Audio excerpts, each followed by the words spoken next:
बिस्मिल्लाहिर्रहमानिर्रहीम। अस्सलाम वालेकुम डियर स्टूडेंट्स, मैं हूं Imtiaz Ali, forward degree college Hayatabad. Physics part 2 में हम आपको खुशामदीद कहते हैं। आज हम चैप्टर नंबर 3 स्टार्ट करेंगे फिज़िक्स पार्ट 2 में, यानी सेकंड ईयर फिज़िक्स में चैप्टर नंबर 3 स्टार्ट करेंगे। और इसमें पहला टॉपिक है कि magnetic field due to a current in a long straight wire. Students, सबसे पहले हम आपको थोड़ा सा डिफाइन करेंगे कि what is mean by magnetic field. Magnetic field की डिफिनेशन सिमिलरली है बिल्कुल इलेक्ट्रिक फील्ड की तरफ। अगर हम इलेक्ट्रिक फील्ड की डिफिनेशन इस तरह करें कि द स्पेस या region around the charge where its effect is felt by another charge is called electric field. So इसी तरह मैग्नेटिक फील्ड की डिफिनेशन भी हम इस तरह कर सकते हैं कि द स्पेस या region around the magnet where its effect can be felt by another magnet, this is called magnetic field. अच्छा, लेकिन टॉपिक मेरा ये है कि किसी कंडक्टर में करंट गुजरती है तो इसके इर्द गिर्द मैग्नेटिक फील्ड पैदा होगा या नहीं होगा, या मैग्नेटिक फील्ड किस तरह पैदा होता है किसी कंडक्टर में करंट गुजरने की वजह से, ये हमारा टॉपिक है। तो ये सबसे पहले और अस्टिन ने 1820 में डिस्कवर किया, इन्वेंट किया एक एक्सपेरिमेंटल के तौर पर कि magnetic field are produce around a conducting wire when current are flowing in this conducting wire। किस तरह उन्होंने अरेंज किया, ये हमारा टॉपिक है।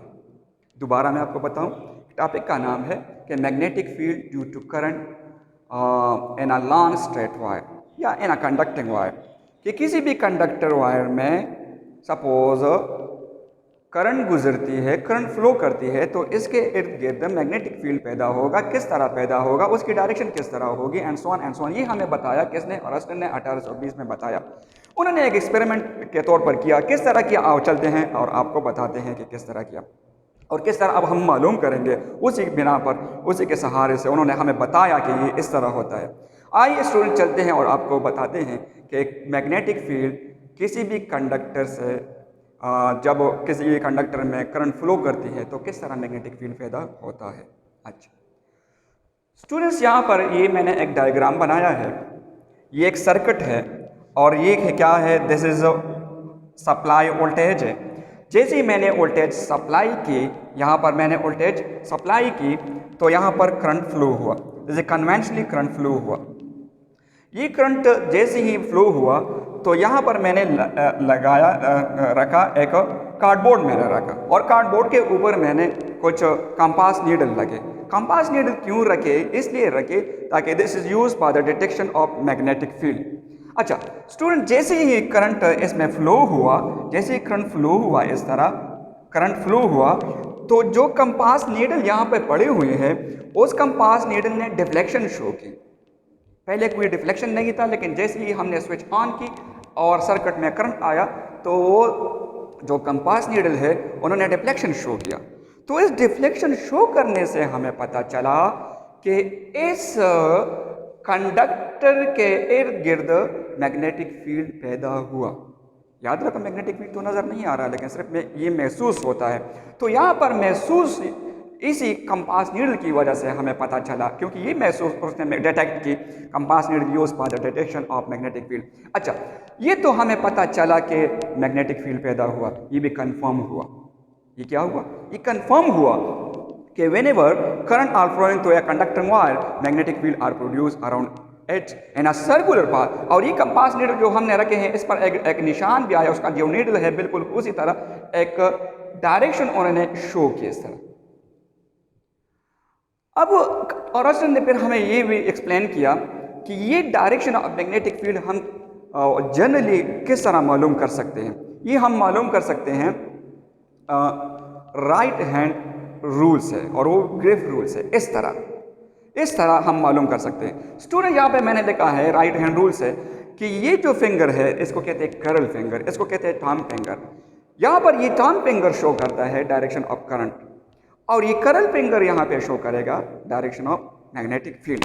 अच्छा, सवाल ये है कि अगर करंट किसी कंडक्टर में ऊपर फ्लो करता हो तो डायरेक्शन ऑफ मैग्नेटिक फील्ड किस तरह होगी, और किसी कंडक्टर में नीचे फ्लो करते हो, डाउनवर्ड फ्लो करती हो, तो फिर डायरेक्शन ऑफ मैग्नेटिक फील्ड किस तरह होगी।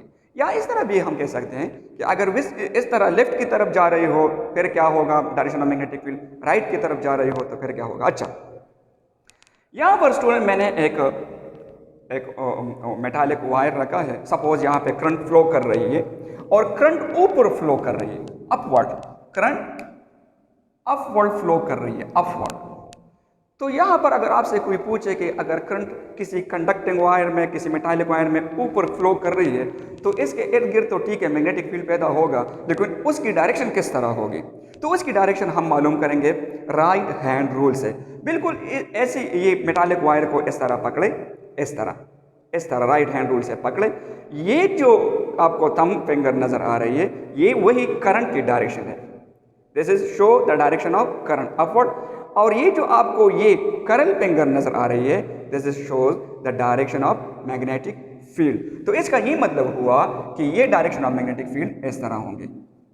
ये जो सर्कुलर लाइन मैंने बनाए हैं, फॉर्म बनाए हैं, this is right hand rule पे ये direction of magnetic field which shows detect from the करल फिंगर्स।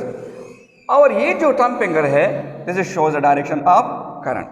अच्छा, अब अगर सपोज किसी मेटालिक वायर में करंट नीचे फ्लो कर रही हो तो फिर हमें किस तरह पता चलेगा कि डायरेक्शन ऑफ मैग्नेटिक फील्ड कहाँ पर है या किस डायरेक्शन पर है। अच्छा, तो फिर हम इसको इस तरह करेंगे, यहाँ पर करंट फ्लो हो रहा था ऊपर तो हमने इसको पकड़ा था ऐसा, this shows the direction of current and this shows the direction of magnetic field. अब हम इस मेटालिक वायर को सपोज इस तरह करते हैं, करंट नीचे आ रहा है तो अब डायरेक्शन ऑफ मैग्नेटिक फील्ड, पहले अगर हमने इस तरह पकड़ा था तो अब इसको भी तुम उल्टा करो। तो this thumb finger shows the direction of current while now this curl finger are shows the direction of magnetic field. तो यहाँ पर डायरेक्शन ऑफ मैग्नेटिक फील्ड इस तरह होंगे, यहाँ पर डायरेक्शन ऑफ मैग्नेटिक फील्ड इस तरह। तो अगर करंट ऊपर जा रही है तो direction of current magnetic field anti clockwise, और अगर करंट की डायरेक्शन नीचे हो तो फिर direction of magnetic field clockwise है।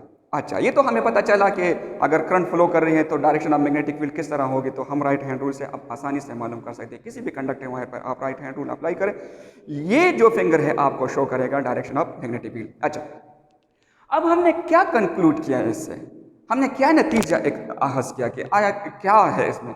तो स्टूडेंट, जब भी किसी भी वायर में करंट फ्लो करती है तो इसके इर्द गिर्द क्या पैदा होगा, मैग्नेटिक फील्ड पैदा होगा। ये हमने ये फर्स्ट स्टेप हुआ कि magnetic field are produce due to current which is flow through in a conducting wire, number 1। Number 2, ये मैग्नेटिक फील्ड किस चीज़ पर डिपेंड करती है, ये magnetic field obviously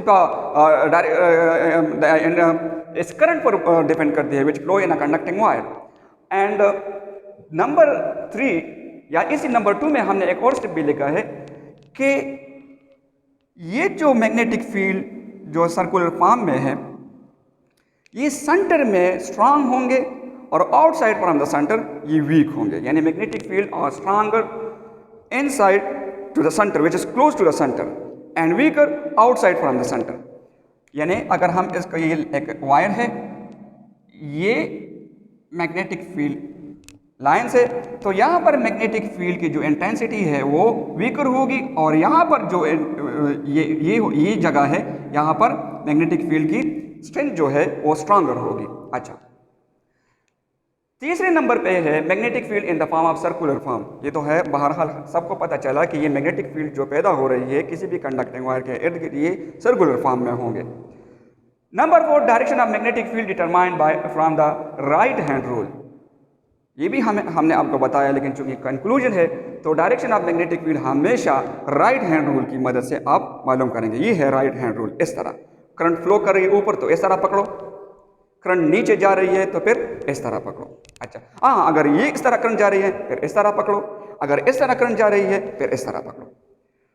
number 5, direction of magnetic field depend on the direction of current. एक step important step है कि direction of magnetic field एक जैसा नहीं होगा। करंट की डायरेक्शन चेंज होता है तो मैग्नेटिक फील्ड की डायरेक्शन भी चेंज होगा। तो इसका मतलब ये हुआ कि direction of magnetic field depend on the direction of current. Thank you very much.